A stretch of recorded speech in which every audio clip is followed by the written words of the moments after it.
दोस्तों नमस्कार, मैं अजय कुमार मौर्य आपका स्वागत करता हूं मैथ मनोरंजन की क्लास में। दोस्तों आज मैं लाया हूं आपके लिए एक बहुत ही मज़ेदार प्रश्न। आप पूरी वीडियो देखिए, अगर जो आपको मज़ा ना आए तो पैसा वापस। तो दोस्तों आप देख रहे हैं कि प्रश्न कितना अच्छा लिखा हुआ है, और मैं आपको बता दूं ऐसे प्रश्न हर बार प्रतियोगी परीक्षाओं में पूछे ही जाते हैं। और ये 10th स्टैंडर्ड का प्रश्न है, परंतु ये बच्चों को 7 से सिखाना शुरू कर दिया जाता है। बच्चों को सिखाया जाता है, उनको छोटे छोटे नंबरों से स्टार्ट किया जाता है। इस तरह का केवल बेसिक उनको बताया जाता है, और धीरे धीरे करके 10th स्टैंडर्ड तक उनको स्टैंडर्ड क्वालिटी का बता दिया। ये आपका प्रश्न स्टैंडर्ड क्वालिटी का है।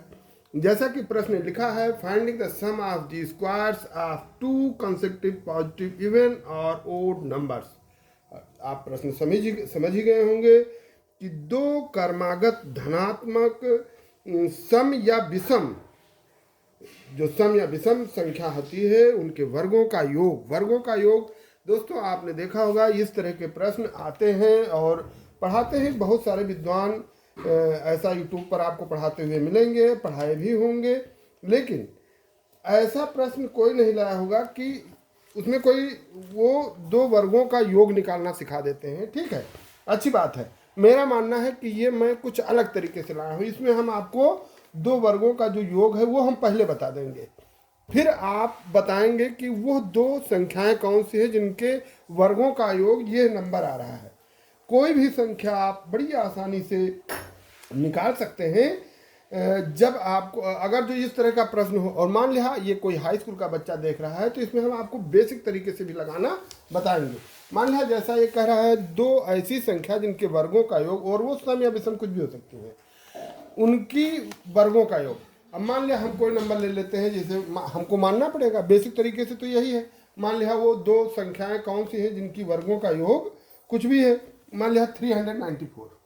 आप मान लेते हैं कि वो ऐसी संख्या कोई है जिनके वर्गों का योग 394 है, और वो कोई मान लिया विषम क्रमागत है। ये दो ऐसे नंबर हैं विषम क्रमागत। विषम क्रमागत का मतलब होता है एक, अगर जो पहला 1 है तो दूसरा 3 होगा, अगर जो पहला 3 है तो दूसरा 5 होगा, अगर जो 5 है तो दूसरा 7 होगा। ये विषम क्रमागत हो गया। और सम क्रमागत मतलब 2 है तो दूसरा 4 होगा, पहला 4 है तो दूसरा 6 होगा, पहला 6 है तो दूसरा 8 होगा। ये विषम सम क्रमागत और विषम क्रमागत हो गया। अब दोस्तों हम इसमें देखते हैं कि मान लेते हैं ये दो क्रमागत विषम संख्याओं का योग है, जिनके दो क्रमागत विषम संख्याओं के वर्गों का योग है। अब हम अगर जो मानेंगे इस तरह बेसिक तरीके से लगाएंगे, तो पहली संख्या मानेंगे कि वो x है, और दूसरी संख्या मान लेंगे कि x प्लस 2, इन्हीं के वर्गों का योग। यानी आप इसमें पाइथागोरस प्रमेय का प्रयोग करें।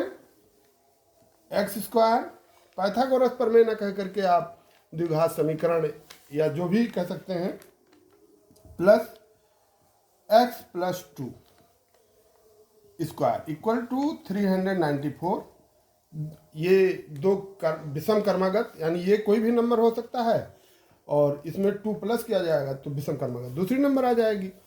अब बेसिक तरीके में ये आएगा कि ये एक्स स्क्वायर और प्लस ये प्लस बी है, ये प्लस बी का होल स्क्वायर, तो आप लिखोगे एक्स स्क्वायर प्लस 2 का ए स्क्वायर प्लस बी स्क्वायर, मतलब 2 का स्क्वायर 4 और प्लस 2ab, यानी 2 टू जा 4x इक्वल टू 394। फिर आइए एक्स स्क्वायर और एक्स स्क्वायर, ये 2x स्क्वायर हो गया, और ये प्लस 4x, और ये प्लस 4, और इक्वल टू 394, है ना। इस तरह का नंबर हो गया ये। अब हम देख रहे हैं कि ये पूरा समीकरण 2 से विभाजित है, तो हम लिख दें 2 से भाग करने पर, पूरे समीकरण को 2 से भाग देने पर, तो आपका एक्स स्क्वायर प्लस 2x और प्लस 2 इक्वल टू, ये कितना बन जाएगा, 394 का आधा करना है तो 2 कम 2, और 2 9 18, 2 से 14, ये हो जाएगा 197 का 2 9 394, है ना।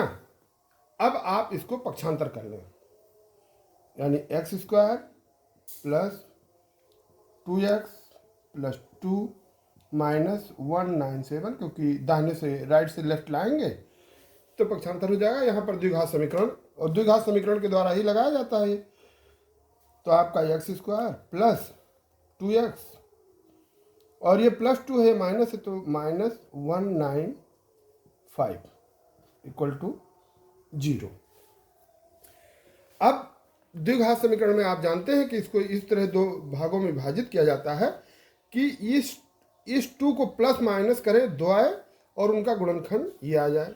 तो आप देखिए x square plus 15x minus 13x minus 195 बराबर 0।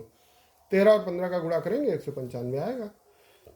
अब आप x कॉमन लेंगे तो x प्लस 15, और यहाँ माइनस 13 कॉमन ले लेंगे तो x प्लस 15 ये भी हो जाएगा, क्योंकि यहाँ माइनस से गुणा होगा तो वो हो जाएगा बराबर 0। फिर आपका बना x प्लस 15 आपका कॉमन हो गया, और दूसरे ब्रैकेट में आपका x माइनस 13 ये बराबर 0 है ना।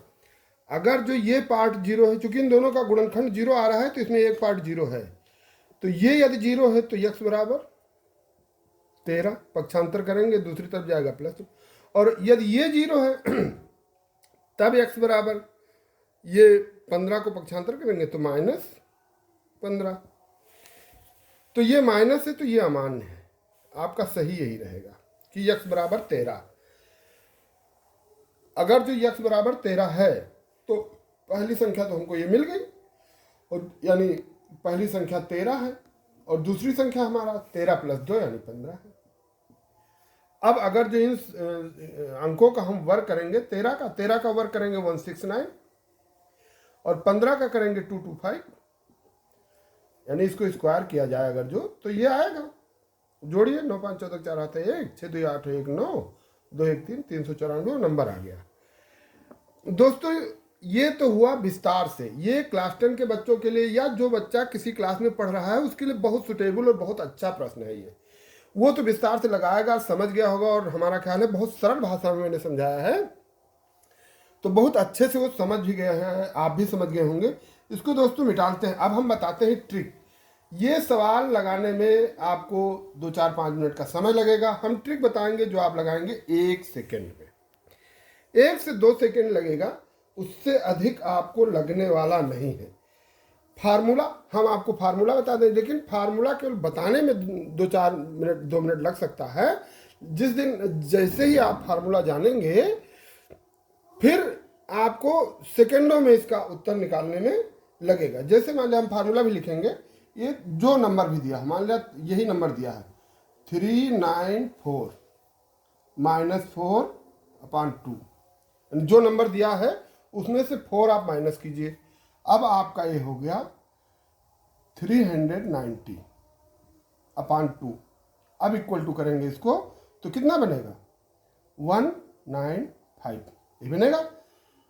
2 1 जा 1 कैरी 19, 90 हो गया, 19 हुआ, और 19 को 2 से फिर 2 9 जा 18 हो गया, और 10 to 5 जा यानी 195 आ गया।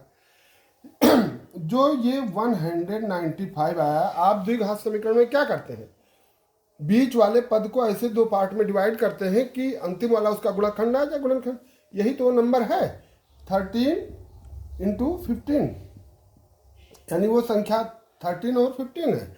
दो जो ये आए इसी का 2 पार्ट, यानी 2 गुणनखंड ऐसे बनाइए जिनका गुणनखंड आ जाए, यानी इसके 2 फैक्टर निकालिए जिनको गुणा करने पर ये आ जाए, मल्टीप्लाई यही आ जाए।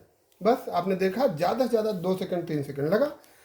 अगर जो इसको फार्मूले की बात करें तो ये किसी भी नंबर पे आप लिख सकते हैं, किसी भी नंबर पे मान लिया जो भी, और अक्सर जो परीक्षाएं प्रतियोगी परीक्षाएं होती हैं उसमें आपको नंबर ही दिया होता है कि आपको नंबर दे दिया गया कि ये नंबर है और इसका आप निकालिए कि इसके 2 कौन से, मान लिया प्रश्न दिया होगा कि कोई आपको संख्या दी गई, मान लिया दे दिया गया कि 2 संख्याओं के वर्गों का योग 2 है, 202 है। 2 संख्याओं यानी 2 क्रमागत विषम संख्याओं के वर्गों का योग 202 है। वो संख्याएं बताइए। अब आपको करना कुछ नहीं, इसी 2 से -4 upon 2 equal to 198 upon 2। 198 cut कीजिए, कितना आएगा 9 और 9, 2 9 जा 2 9 जा, ये आ गया। यानी वो जो भी दो नंबर है क्रमागत उनका गुणनखंड ये आएगा। तो ये 9 × 11 इक्वल टू 99 आ गया। देखा दोस्तों कितना कम समय लगा।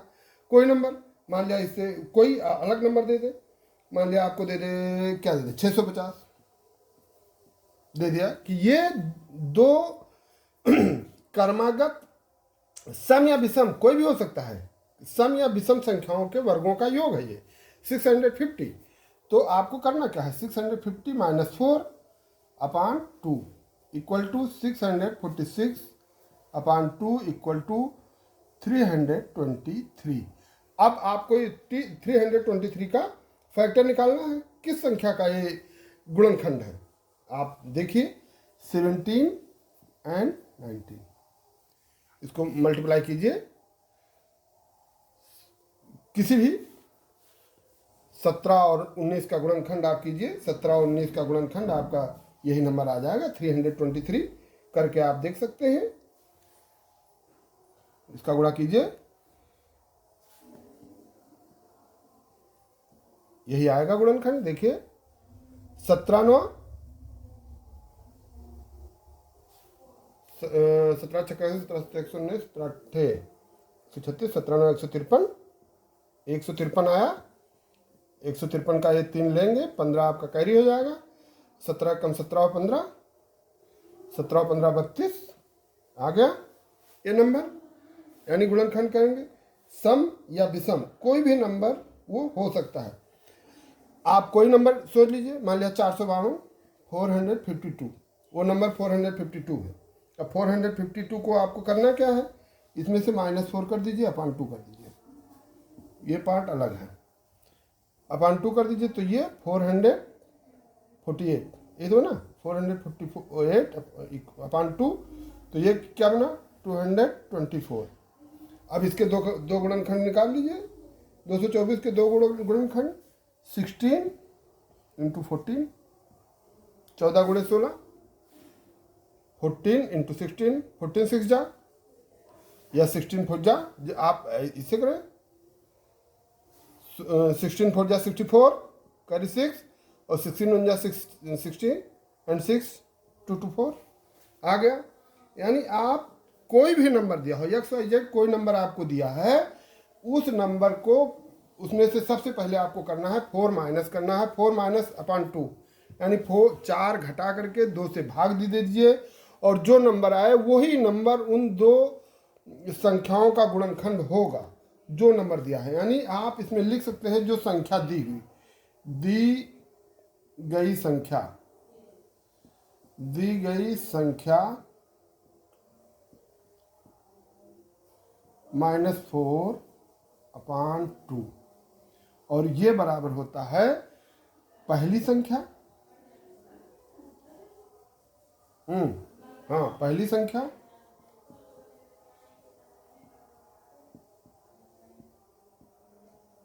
गुणे दूसरी संख्या।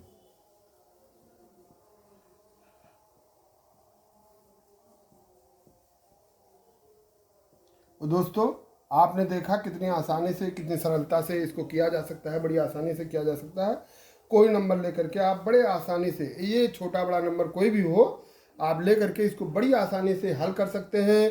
परीक्षा के लिए, किसी भी प्रतियोगी परीक्षा के लिए बहुत महत्वपूर्ण है।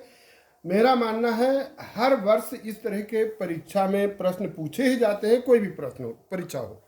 और इस बार 28 नवंबर को आप लोगों की जो भाई मित्र TET की परीक्षा देना चाहते हैं उनके लिए तो बहुत ज़रूरी है।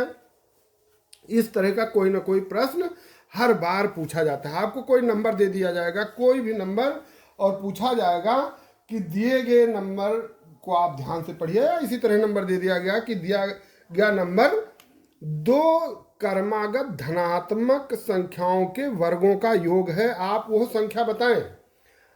फार्मूला तो बहुत सारे हैं, ये एक से एक फार्मूला है, पर हमको लगता है कि जो हमने आपको बताया है इससे सरल कुछ भी आपको नहीं मिलेगा। मान लिया कोई भी नंबर दिया है सेकंडों में, अब मान लिया इस तरह का प्रश्न आया तो आप सेकंड गिनिए कितने सेकंड। मान लिया आ गया दो संख्याओं के वर्गों का योग, दो धनात्मक विषम संख्याओं के वर्गों का योग, मान लिया पूछ लिया कि 130 है। अब आप देखिए 130 माइनस 4 बटे 126 बराबर 126 नहीं 2 बराबर 126 और 126 बटे 2 ये हो गया 63, और 63 हमारा 7 गुणे 9 का गुणनखंड है, इसलिए वो संख्याएं 7 और 9 है, यानी वो संख्या 7 और 9 है जिनके वर्गों का योग 130 है। इस सवाल को लगाने में आपको कितना समय लगा? ज़्यादा से ज़्यादा 2 सेकंड या 3 सेकंड।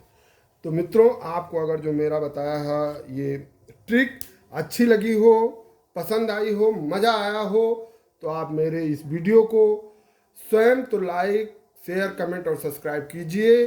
साथ में अपने अधिक से अधिक दोस्तों तक मेरे इस वीडियो को शेयर कीजिए, और जिससे सभी लोग जानें। और इसको कंपटीशन के साथ साथ जो बच्चे किसी भी क्लास में 7, 8, 9, 10 कहीं भी पढ़ रहे हो, किसी भी क्लास में पढ़ रहे हो, उनके लिए भी ज़रूरी है, क्योंकि मैंने इस वीडियो में आपको विस्तार से भी बताया है। तो दोस्तों, आपको जैसा भी लगा है प्लीज़ कमेंट करके ज़रूर बताइएगा। धन्यवाद।